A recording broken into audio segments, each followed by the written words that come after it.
시청자 여러분, 안녕하십니까? 여러분의 경제적 통찰력을 길러주는 경제아카데미입니다. 지금부터 오늘의 경제아카데미 방송을 시작하겠습니다. 오늘은 2020년 7월 7일 한경비즈니스. 오늘의 제목은 포스트 코로나 시대의 성장은 결국 반도체. 실적 나쁠 때 사고 좋을 때 파는 게 진리. 해외는 이미 IT 기업 주가 상승 시작. 주식은 언제 사고 팔아야 할까? 필자가 자주 받는 질문이다. 어떤 이는 싸게 사고 비싸게 팔아야 한다고 하고, 또 어떤 이는 비싸게 사고 더 비싸게 팔아야 한다고 한다. 두 방법 모두 가격 기준이다. 필자는 가격이 아닌 실적을 중시한다. 장기 투자자의 자처한다면 주식은 실적이 가장 나쁠 때 사고 가장 좋을 때 팔아야 한다. 물론 파이가 성장하는 산업 내에 재무 구조가 단단한 지속 가능 기업의 한정해야 한다. 좋은 기업의 주가는 하락 후 회복이 빨라.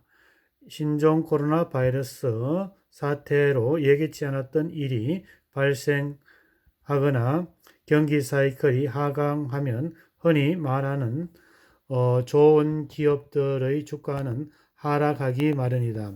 하지만 이들 기업의 주가는 금세 회복하게 된다. 실적이 나빠도 6개월이나 1년 뒤에는 회복될 가능성이 높다면 바로 그때가 좋은 주식의 주주가 될 기회이다. 문제는 실적이 가장 나쁠 때가 언제인지 알기 어렵다는 데 있다. 최악의 실적이 개선되지 못하고 구조적 문제에 노출되면 워크아웃과 법정 관리에 들어갈 수 있다. 성장하는 산업 내에 우월적인 지위를 확보하는 기업에 투자를 국한해야 하는 이유이다. 앞으로는 기업이 돈을 벌 수 있느냐, 영업실적 추이로 가름할 수밖에 없고, 실적 시즌은 이런 판단을 위해 최적한 시기이다. 주식이 꽤 강하다. 경기나 기업의 실적 불확성이 만연한 상황에서 미래 방향을 예측하는 것은 어렵다. 이에 따라 지난 3개월 동안 변화를 수치화하는 작업이 고민의 출발점이어야 한다. 먼저 정리해야 할 투자 지표는 바로 실적이다. 1분기 어닝 시즌은 5월 15일 종료되었다. 12월 결산 상장 기업은 이날까지는 분기 실적 보고서를 모두 제출했다. 5월 12일 1분기 실적은 예상보다 긍정적이다. 3개 이상의 추정치가 존재하는 기업을 기존으로 1분기 영업이익이 예상치를 웃도는 57%였고 순이익은 58%의 기업이 예상치를 웃돌았다. 전망치를 합산하면 수치는 100이라고 한다면 실제 영업이익은 100.5, 실제 손실은 100.2였으니 절대적 금액이 긍정적이었다고 말하기는 어렵지만 이 정도면 나쁘지 않다고 평가할 수 있다. 예상치 대비 1분기 실적만 봐서는 크게 나쁘지 않다. 이유는 두 가지이다. 첫째는 계절적 요인이다.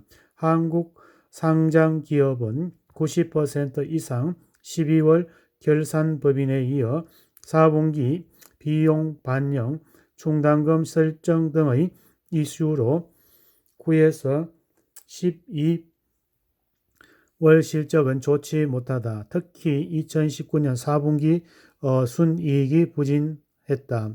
기업의 보수적인 자산 상강으로 영업의 손실이 대규모적으로 다음 연간 실적 추정치를 하향 조정으로 이어지고 1분기 한국의 기업 이유는 계절적으로 1년 중에 예상치가 대비 가장 긍정적인 경향을 보여왔다. 둘째는 이유는 주가 연동에는 애널리스트의 추정치의 특성 때문이다. 한국뿐만 아니라 전 세계 애널리스트의 이익 추정치는 주가에 후행해 움직이는 경향이 있다. 기업 단위에서는 주가가 움직이기 전에 추정치가 상향 조정하는 것이 아웃라이더가 있기도 하지만 시장의 전체 측면에서는 주가가 하락하는 이후 기업의 실적과 목표 주가가 후행적으로 하향 조정되는 경향이 있다. 연구 자료에 따르면 이는 한국에서만 나타나는 현상이 아니고 전 세계의 주식의 시장의 특징이다.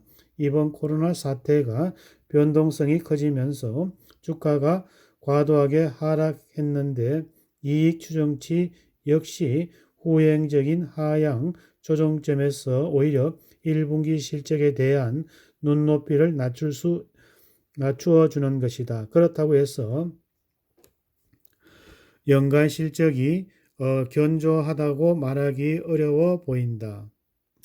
2019년 코스피 200의 영업이익은 122조 원이었다. 반도체 업종의 성수기였던 2018년 코스피의 영업이익은 180조였고 2019년 실적이 2018년에 비해 30% 이상 이익이 감소했다는 점에서 2019년의 122조 원이 낮은 수치라고 보기는 어려워 보인다. 현재 이익 추정치에서 이제 5% 수준만 하향 조정돼도 2020년 실적은 역성장하는 것이다. 물론 이 수치는 현 시점의 추정치이고 2, 3, 4 분기의 수치에 따라 변화가 가능한 수치이다. 앞서 언급한 바와 같이 2020년 영업이익이 연초 대비 20% 하향 조정되어 있는 상태이다. 최악의 시기였던 2019년에는 연간 영업이익이 연초에 165조, 실제 영업이익은 122조의 약 26% 하향 조정됐다. 이익 추정치의 하향 조정의 수준별로 코스피 예측하는 방법은 12개월 예상 자기 자본 이익률과 주가 순 자산 배율을 이용한 것이다. 연초 대비 2020년 주당 순이익의 하향 조정되는 수준과 2021년 EPS가 하향 조정되는 수준은 예상하고 12개월 예상 ROE를 계산할 수 있고 이에 따라 적정 PBR을 계산하는 방법이다.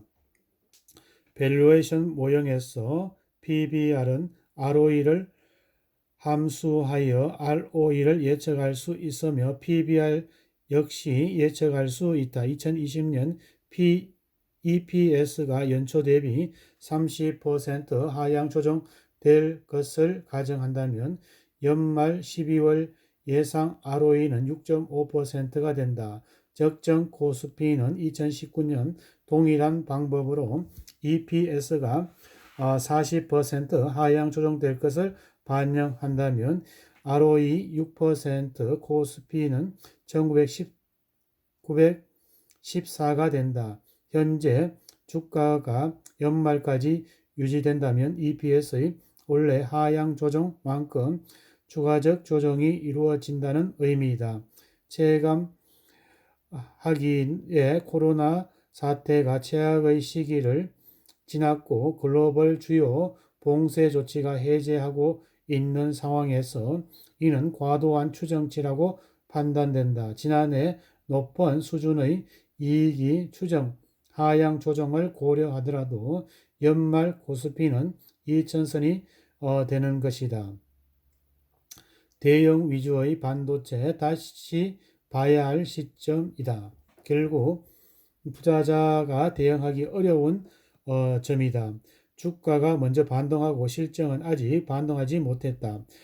추가 이익 추정치 하향 조정은 크지 않을 것으로 보이지만 아직 하향 조정이 멈추지 않는 상황에서 밸류에이션은 비싸게 보일 수밖에 없다. 이와 같은 시점에서 국내외 가장 성과가 좋은 업종은 소프트웨어의 업종이다. 외국에서는 게임, 딜리버리 서비스, 온라인 쇼핑 업체 등의 강세를 보이고 있고 국내 역시 비슷하다. 불확실성 상황에서 확실한 실적의 개선을 보이는 기업들이 강세를 보이는 것이다. 이른바 먼 곳에 보이지 않는 상황에서 눈에 보이는 확실한 것을 잡는 전략이다. 시장은 다시 한번 변화가 나타날 것으로 판단된다. 언택트 시대의 소비에 맞는 기업들이 강세를 보인다면 코로나의 상황 완화 이후에 다른 기업들의 강세를 보일 것으로 예상된다. 해외에서는 정보기술 기업들의 강세를 보이고 있다는 점이 눈에 띈다. 최근 주가 수익률을 살펴보면 뉴욕 3대 지수 IT 비율이 높은 나스닥, 스탠다드 앤 푸어스나 다우 지수에 비해 높은 수준을 기록하고 있는 것은 비슷한 맥락이다. 유가가 낮고 산업재해에 대한 수요 회복보다는 IT가 반등이 빠른 것이라는 기대감이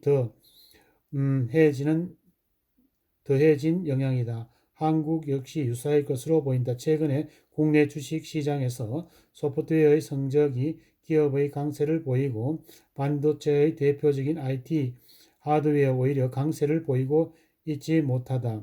반도체 업종이 크게 도움이 되지 못하는 가운데 주가가 이 정도 수준의 회복하는 것은 놀라운 일이지만 코스피 지수가 2,000을 넘기 위해서는 IT의 강세가 필요하다.